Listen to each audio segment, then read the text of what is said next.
सांगितल्यासारखं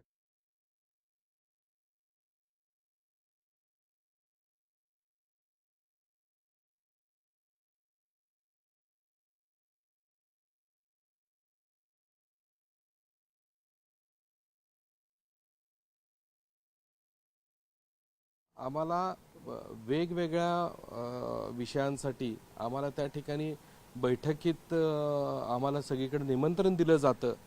आदरणीय देशाचे पंतप्रधान मोदीजींपासनं ते त्या ठिकाणी राज्यात होणारे विविध बैठकांसाठी आमचं त्या ठिकाणी आम्हाला बोलवलं जातं। त्यामध्ये फडणवीस साहेबांची भेट होते, इतर सर्वच पक्षाच्या नेत्यांची भेट होते। त्यामध्ये असं काय तर फार मोठं सांगितल्यासारखं काय मला वाटत नाही की ज्या गोष्टीला फार मोठी चर्चा करणं आणि त्या बाबतीत सारखं सांगणं असं काय फार मोठा विषय मला तो वाटत नाही आहे। आणि फोटो हे काय सगळे जग जाहीर आहेत। आणि सांगली मिरजेत काय राज्यामध्ये मी एका घटक पक्षाचा राज्याचा अध्यक्ष आहे, त्यामुळे मला ह्या राज्यामधले सगळे राजकीय नेते ओळखतात। आदरणीय देशमुख साहेब त्या ठिकाणी विसरलेले आहेत। ते अन्न नागरिक पुरवठा मंत्री असतानापासून माझी त्यांची ओळख आहे। देवेंद्रजी फडणवीसांची माझी नंतर ओळख झालेली आहे, ज्या वेळेला या राज्यामध्ये आम्ही त्यांच्यामध्ये घटक पक्ष म्हणून सामील झालो त्यावेळेला। त्याच्या आधीपासून या देशमुख साहेबांची माझी ओळख आहे। आणि त्यामुळेच त्यांनी मला बोलवलं की बाबा तुझं कायमच आम्ही टी व्हीवरती आणि वर्तमानपत्रात बघतो की तू दिल्लीला ह्या आदरणीय अमितभाई शहांना भेटता, त्यांच्याशी तुमचे संबंध आहात।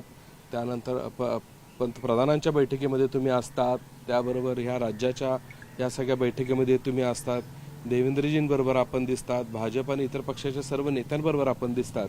त्यामुळे मला त्या ठिकाणी वाटलं की तुमच्याशी मला हे संवाद करून काय मदत होण्यासारखा असेल तर हा त्यांनी सांगितलेला विषय होता। त्यामुळं त्यामध्ये त्यांनी ते सारखं सांगणं हे काय मला त्यामध्ये अर्थ आता वाटत नाही आहे।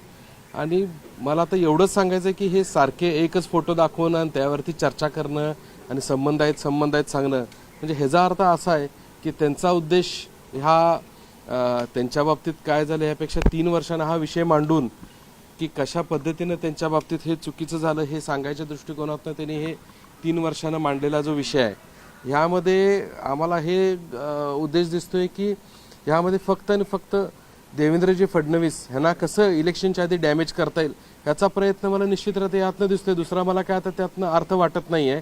आणि आता हा विषय रटाळा झाला, सारखं तीच चर्चा। आता अनिल देशमुखांचं डोकं फिरलं ह्याच्या पलीकडे मला बोलायला काही शब्द नाही आहेत। ते म्हणतात की तुम्ही एक लिफाफा घेऊन त्यांच्याकडे गेला होता, तसा तुम्ही लिफाफा घेऊन गेला होता काय यात सत्य? तसं काहीच नाही आहे। त्यांना सांगितलं ना की अशा पद्धतीचे काहीच विषय नाही आहेत। त्यांची माझी भेट झाली, त्यांनी माझ्याकडे मदत मागितली प्रामाणिकपणे, आम्ही मदत करायचा त्यावेळेचा विषय होता। ह्याच्या पलीकडे काय नाही। मग हाच होता तर 3 वर्ष तुम्ही काय करत होता? त्यामुळे आता ह्याच्यापेक्षा जास्त मला बोलण्यासारखं काय वाटत नाही आहे। त्यामुळं ह्या विषयाला थांबवून आमच्याकडे पूर परिस्थिती निर्माण झालेली आहे, तो विषय मला गंभीर वाटतो। मला माझ्या जनतेच्या सेवेसाठी त्या अडचणींमध्ये मला जाणं जास्त महत्त्वाचं दिसतं यापेक्षा। एक शेवटचा प्रश्न, संजय राऊत यांनी सांगितले की त्यांच्या बाबतीत दखल घेण्याची गरज नाही आहे।